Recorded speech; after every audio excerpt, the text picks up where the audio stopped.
On this episode of ResiWeek, SnapAV buys Control4, and Google kills Works with Nest. All this and more on this episode of ResiWeek. The network for the AV industry. What are you listening to? This is AV. This is AVNation. This is AVNation. This is ResiWeek, episode 171, Mergers and Muggles. Support for AVNation is brought to you by Atlona, the go-to provider for AV signal distribution and control in corporate, higher education, and residential spaces. Welcome to ResiWeek. This is your weekly wrap-up of all the latest news and stories for the residential AV industry. I'm your host, Matt D. Scott for AVNation.tv, and today I'm pleased to be joined by Joe Whitaker. He is the president of Thoughtful Integrations. How are you, sir? Doing well. Thank you for having me on again, especially a news-packed episode. We've got 4 stories, and we'll get to 2, maybe. Then we have Mark Feinberg. He is the president of Home Theater Advisors. How are you, sir? I'm doing great, Matt. Thanks. And Joe, I like the thoughtful integrations. When did that change? Maybe a month. Okay, that's awesome. I like it. And we have Heather Sidorowicz. She is the president of Southtown AV. How you doing, my friend? I am just peachy keen. Joe, I like your hat. For those who aren't watching, he's wearing a Control4 hat. It's like foreshadowing. So last and not least, and Seth, after you say hi, please comment something about Joe. Seth Johnson, he is the software development manager at Blackwire. How are you, sir? Doing well. Joe, you look great. Thank you, Seth. Thank you, Seth. Very nice. This is essentially the Matt and Joe show today, it seems. All right, let's kick this right off. If you didn't catch the dropped hints from pretty much everyone and have been under a rock since Thursday morning, all of us, every one of our phones kind of blew up on Thursday morning, and everyone got phone calls and texts and all kinds of drama because SnapAV merges with Control4. The Control4 board approved a $680 million thereabouts deal from SnapAV to acquire the company and bring it into the SnapAV fold. This is a really big deal. This is something that I don't know if anyone really forecast or saw this coming. So, Joe, I do want to start off with you since you're wearing the hat. This is a massive merger, purchase, acquisition, whatever you want to call it, with Control4 going under the SnapAV brand. What kind of change is this going to bring to both of these companies? So I'm not going to try to forecast or foreshadow or force snap or any of those other things that you could possibly do. But, initially I obviously had some shock. Timing is everything on things like this. And for dealers and reps and all of that to see that right before they announce a See For Yourself event and other things going on, it freaked a lot of people out. But on the business side, they put out enough information that makes you not as scared or not as panicky. They have put out there that, at no time during the merger are they going to move all operations to North Carolina. They'll operate in Salt Lake and over there. I look at it more of logistical. I look for faster speed to market, better logistics, larger development budget, all of the things that should make an integrator such as myself a little warm and fuzzy.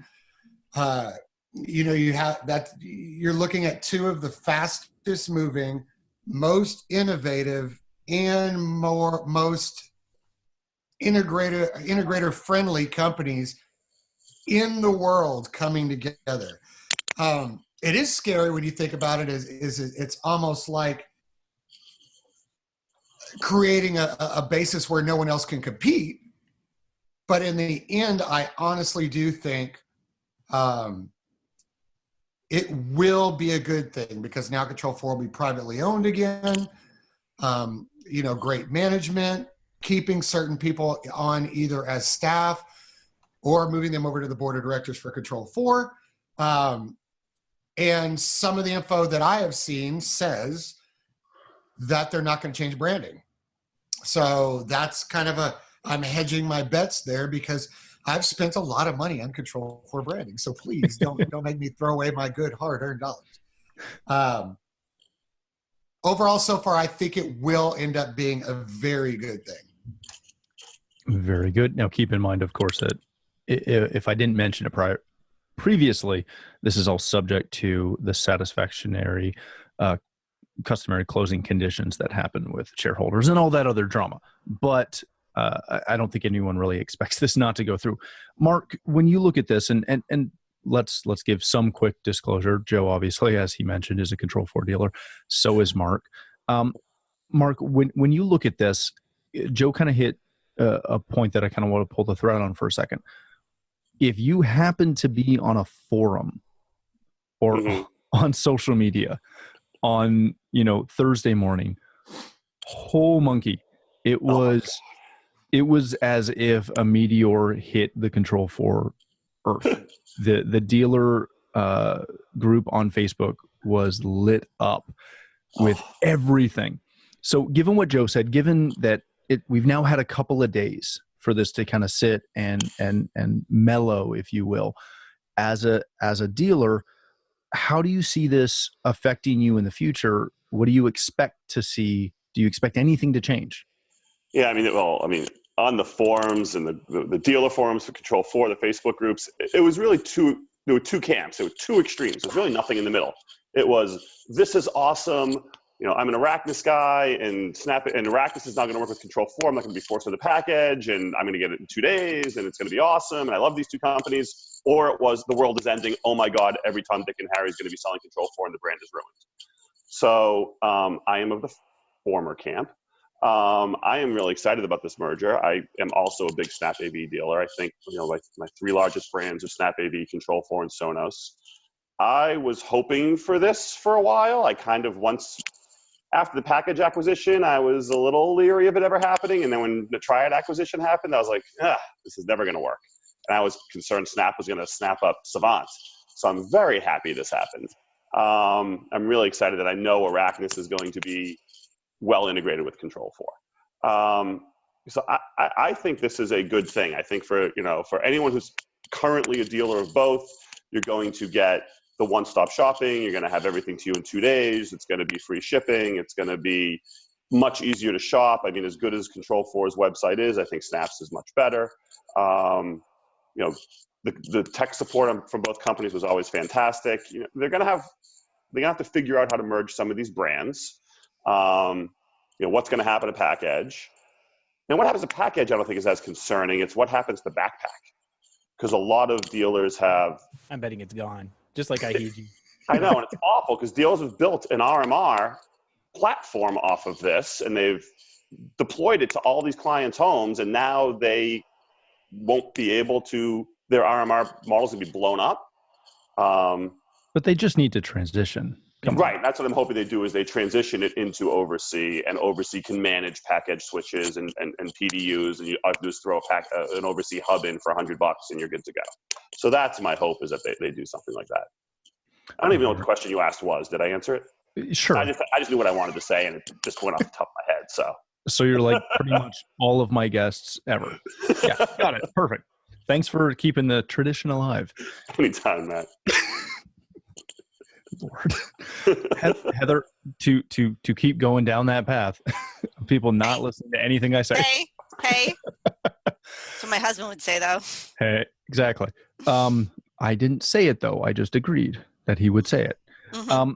Heather, part of what Mark talked about was, what happens to Package? What happens to these overlying brands? Obviously, the big question will be Package or Arachnus. Or do they bring them together, or do those SKUs just slowly fade out and they don't order anything else? The other aspect of it beyond product is people.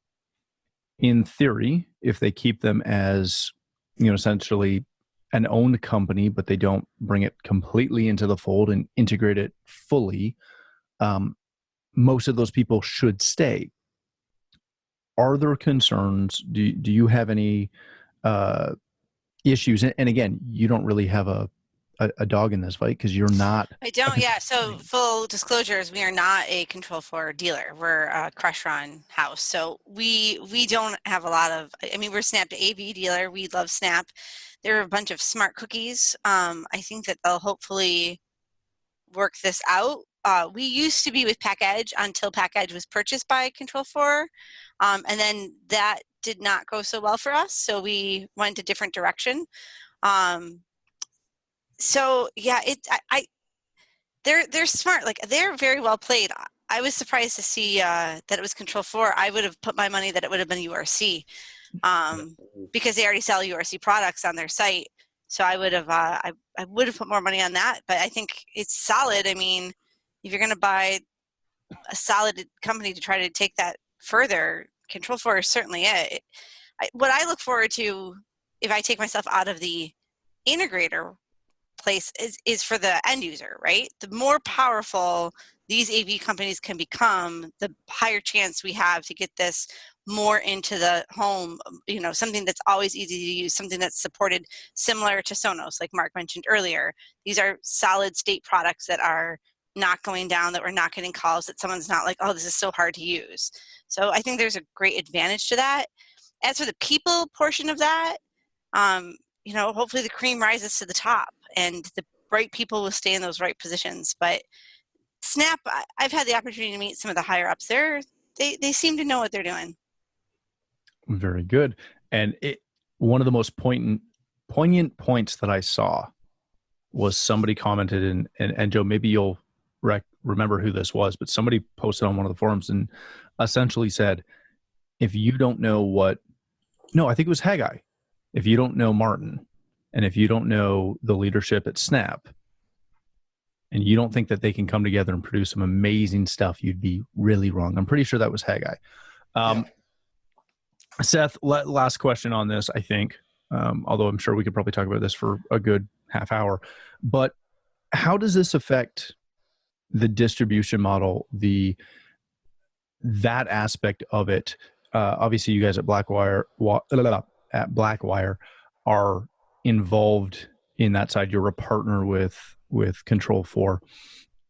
How does this change what happens from that partnership side of things? Not the dealer side, but the partner side. Yeah, I don't really think it's going to change very much. I'm kind of even further step back. It sounds like than some of the panelists on here. I don't think anything's going to change. I think this is going to look like some of the same I think we said merger at the outset. This was a straight up acquisition from what I could tell. Mm-hmm. SnapAV has pretty much acquired Control4, and this is going to look just like what you've seen from companies like Nortec and Legrand buying up everybody left and right for the last couple of years. I don't think from our standpoint, or even a dealer standpoint, I was a Control4 dealer for well over a decade, that it very much is going to change, if anything at all, from that respect, because unless you're an employee at Control4, then you probably should be checking out the LinkedIn profile and updating that thing, because there's going to be some duplications and there's going to be some layoffs down the road. Everybody knows that when we have these M&As. So that's where I would be looking for the changes. But I mean, we've already had some assurances that nothing's going to change on the partner side in regards to development and that kind of thing. So I don't really think that that's going to change any at all. I think there's bigger questions, that are like, what's going to happen to, I think Oversee is like I said earlier, I think that's the overlord of the industry now. Like, you're not going to be able to buy anything else but Oversee moving forward. And I'm kind of curious as to what happens to that recent Claire Control offering that SnapAV announced a couple of weeks back. It's more security focused, but what happens to that too? But as far as distribution goes, SnapAV has been buying up distributors left and right too. So this is nothing new for us to see something like this happen. It's kind of, admittedly it was a shocker, but then we were like, well, we can't really do anything about it. Let's just go back to work and ship our stuff and make sure that we're interacting with our customers the best way we can. And they're going to choose us over some giant corporation like SnapAV any day of the week. So that's the way the way we took it, and that's the way we're running with it. Very good. All right, ladies and gentlemen, let's move on to our next story of the day. This also made a lot of noise last week. Google discontinues the Works with Nest program. This comes to us from Variety, which, just as a small aside to anybody who ever listens to anything that we say on this show, if I can recommend one thing, don't just read industry press. I read arguably 5 stories about this on industry press, and it was good.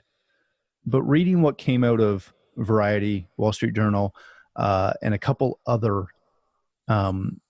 non-traditional AV-centric publications provided a really interesting insight into this.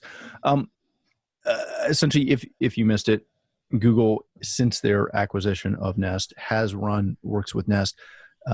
At their I/O conference, they mentioned, kind of slightly discreetly, that they're going to phase it out, and it's going to fall under the brand of Works with Google Assistant, that side of things. Mark, I want to start with you on this one. Sure. This is one of those situations where there have been tons of people that have, within the industry, kind of lamented, how dare you work with consumer products? This is what happens when you work with consumer products. Mm-hmm. Given that this is beyond our control, and obviously they're killing the integration, and it's going to move to Google Assistant.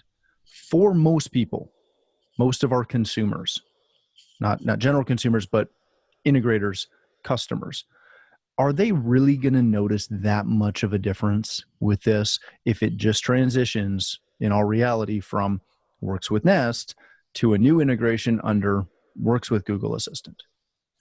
Yeah, I mean, especially the homes that are not professionally integrated. I mean, the people who are maybe a little techie and using IFTT, or they're using Google Assistant, or they're using the Echoes. From what I can tell, they're not going to notice much of a difference, and therefore they don't care. They'll have to relog into an account and link the 2 accounts, I think, is really all that it's going to take. It's the people who have the professionally integrated systems who are going to have to call their integrator in, pay a fee to have us redo the linkage for them, and they're going to have to we're probably have to help them merge their Nest account into their Google account. They're not going to know how to do that.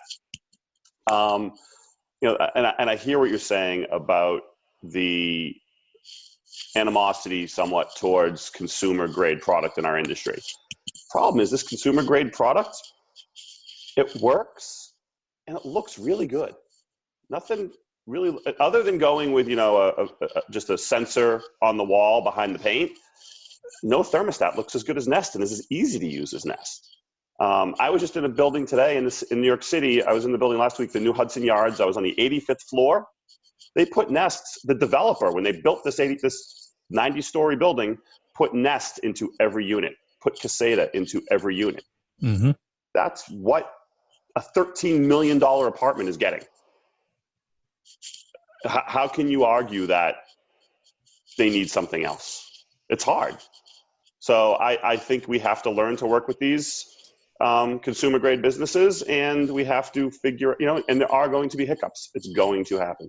I'm a little disappointed. I would have thought having an open API meant that this wouldn't happen, but silly Mark. I understand why it happened with Sonos, because everyone was backdooring it in the past. And I thought, they have a published API, so therefore this can't happen anymore. Guess I'm not that bright. Did Nest work with Control4? Somewhat, yes. I mean, I think you could hit the API up to 10 times an hour, and then it would stop responding. But now that's going to be a broken module, right? It's going to be broken. It's going to be broken, but Control4 has already said they are working on the integration with Works with Google, or whatever they're calling the new one, and they hope to have it approved in the Play Store and everything by the time this integration breaks. So, Heather, when you look at this, when you follow this, to Mark's point, he's seen that in multi-million-dollar condos. We see it here in everything from basic condos and homes to ultra high-end multi-million-dollar homes and lakefront. Everybody goes down that route because either it's easy. It's easy. It's pretty. It looks good. Quote unquote sexy. Right. If a thermostat can be sexy. That thermostat is the sexiest one out there. You don't like the Cortina? No? I don't think I've seen the Cortina. But I hadn't asked until recently. Now I won't. My new remodel. So the question I have for you though is, as a dealer, do you even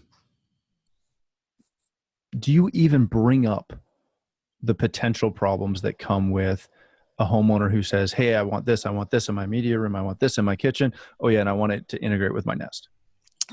With a homeowner, I always try to pull back, and when they say I want this, to try to figure out what they're actually asking for, because they often try to present a solution to say like, hey, I've Googled this, so therefore I know as much as you. That sometimes you have to pull back and say, okay, well, what is it trying to accomplish? And these things work best together. But I agree with Mark, man. I think the Nest, we have to learn how to play well with others. I read the article feeling like it's a bit of a pissy match, and it's like, I'm not going to play in your sandbox anymore. I'm going to play in my own sandbox, and you can go be in your sandbox, and we're not going to talk anymore. Which I think is unfortunate. I think it's unfortunate for everyone. I think that hurts the whole industry, because, I mean, how many people could you say the word technology and people say, oh, technology hates me, I hate technology. And that's unfortunate. And it's those kind of things that happen that start to create that unhappiness. If everything worked better together, we'd all have more work. Yeah, so I think it's unfortunate that it happened. I kind of get why they did it, but I think that's unnecessary. All right. Seth, I've honestly got a really fun one for you. So I'm kind of looking forward to your comment on this. One of the things that I really appreciated about this Variety article was that one of the things that they really talked about was that this was not so much about just bringing it into the fold, making it part of Google Assistant, making that the umbrella that everything is going to operate under. But they also tried to pigeonhole it into, a lot of this is Google's newly strengthened commitment to privacy. Again, take that for whatever it's worth. But is this more about control, or is this more about them trying to at least appear to be concerned about the privacy of its users? I think it's more. I think it's more about Google responding to what customers want. Google is a customer. It's not so much that they care about their privacy as much as they care about the outrage right now going over all the news channels and everything about people complaining about their privacy. If you look, there's actually an interesting study that I saw. Alexa, we might have a problem, or we have a problem. It was released in May 3, 2019. So yeah, just beginning of this month, saying people are starting to back out of the home. This type of home technology. They interviewed people in 2017, came back and interviewed them in 2019, and it went up 10%. People said they're 73% said they're unlikely they'll purchase a home automation solution in the future. I think the problem is they went out and they bought this stuff. It cost a premium to get it installed and figure it out for them, and it didn't work the way they were promised. And they're coming to find out it's been leaking their privacy data all over the internet. So I think the sentiment among actual consumers, actual muggles in the world, right? Like the non-magical. The muggles? Yeah, exactly. Just throw my little Harry Potter reference. The muggles. Now we're friends, Seth. Oh my God, now we're friends. I think the sentiment is that they just don't want to deal with this anymore, and they're willing to, throw their hands up and wait till somebody comes along with a solution that actually does work, protects their privacy. And you saw Apple kind of enter that and try and do that with HomeKit a couple of years back. Not so successful. Now you're seeing Google pull back and saying, "Yeah, we're gonna wall our gardens off, and we're gonna build up the foundation around this to protect our own users and put out a product that we want to." Hey, if they're Muggles, does that make us wizards and witches? Yeah, that's exactly it. We're wizards. You're a wizard, Heather. I'll take it. We all knew that. I've been called a witch before, but I didn't say that. I said wizard. It's too close. All right, Joe, let me let you wrap this up. When you look at this, when you follow this, and this is not a new trend. We've seen this happen multiple times in the past with every consumer brand out there. They are happy to work with us until they're not. And whatever causes that, whatever, permeates that change, it happens. how do you have the conversation with your clients that, yes, you can go with this consumer product, it might break, you might have to pay more in the long run to maintain it. You can go with this generic or whatever industry product that is just going to work in theory. Or is that argument mute? Is that a moot point now? For us, not so much. I mean, we've seen the Nest integration break already 3 times. The original backdoor first release of API, and then a couple of others. We've seen it with Sonos, Hios. I mean, the list just goes on and on and on and on. Ecobee. These things happen, and we make it a point to have that conversation with our customers. Because, our thing is, unless it's not brand specific or brand internal, Control4 thermostat, Control4 lighting, Crestron thermostat, Crestron lighting. If it's not that setup, I always describe it as, doesn't matter who it is, Sonos, Nest, whatever. They're bigger than me. I'm sorry that I cannot control them. And you're probably going to have a hiccup somewhere along the way. That's going to cost you some money.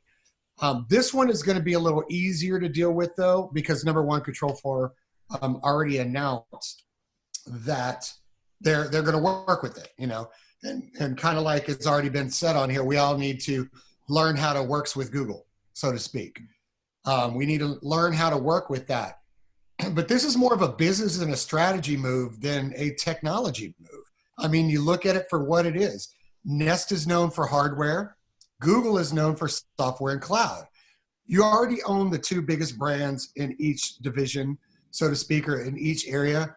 I mean, you already have Google saying the new touchscreen with the camera is going to be Nest brand, and they're going to revamp the 7-inch as Nest brand, but it's all going to talk to Google Cloud. How much of the market does Google have in the voice side compared to like Amazon 9. or... It's significantly less than Amazon right now. And then current trend market research shows Amazon at the top. Josh AI is the most next requested. That's then crazy Google, to me. That's within the industry, though. Oh, got it. That's a CE Pro study. Got it. Right. Yeah, this isn't custom, not overall. But it is moving that way. But that's that thing that Google has figured out. If I'm going to propose a cloud or a structured program, who do you trust the most with your security when you're browsing the web? Well, I mean, Google is the search engine. Of course you're going to use that. But Google has dissatisfaction with their products, like, the Google Mini and all of those. That's why they're not growing. So why not stick Nest, a trusted home brand product manufacturer, stick that badge on all the products, and then we're just going to say the back end is Google. Makes perfect business sense. It's going to be easier for me to talk to customers about. And I can once again say, I'm not as big as either of these guys. They're going to mess some stuff up and I can't control it. It's a little bit more than the branding.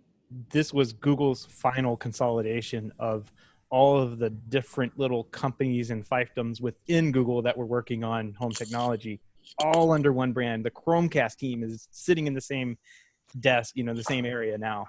And they until they decide to change it again, though. Well, I mean, you got the podcast guys, the Wi-Fi guys, the home automation guys. They're all sitting in the same room now, rather than competing for their own different airtime.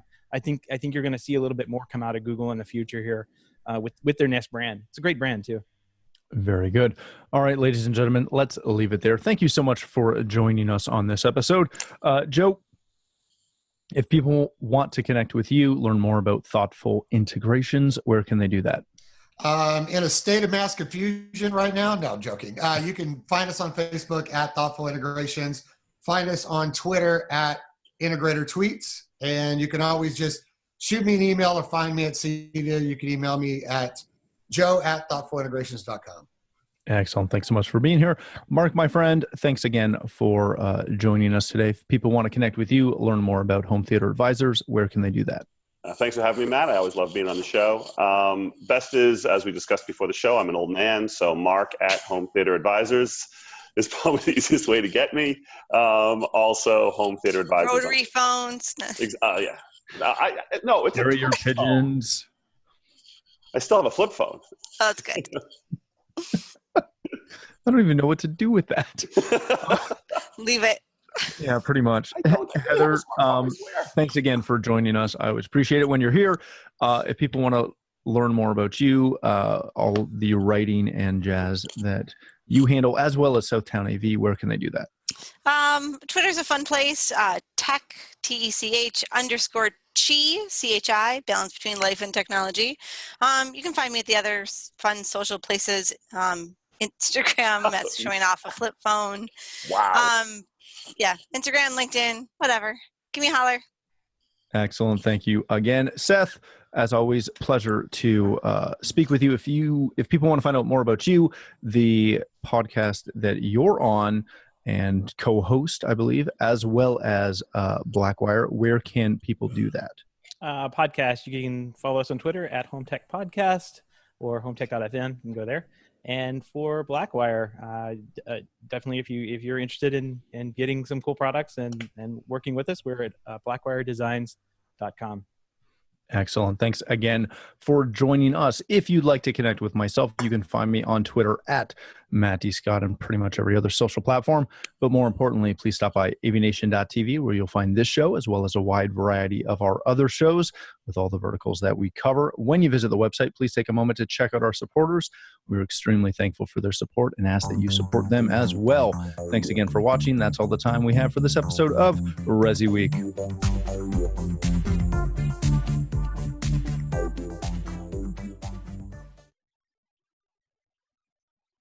So you don't want to use like Overpack or Triadisode or No. Mergers and Muggles. Can't say it. I'll mispronounce it. I think there's a cream you can get for that. If you experience any of these side effects, please call your doctor immediately. Yeah, immediately.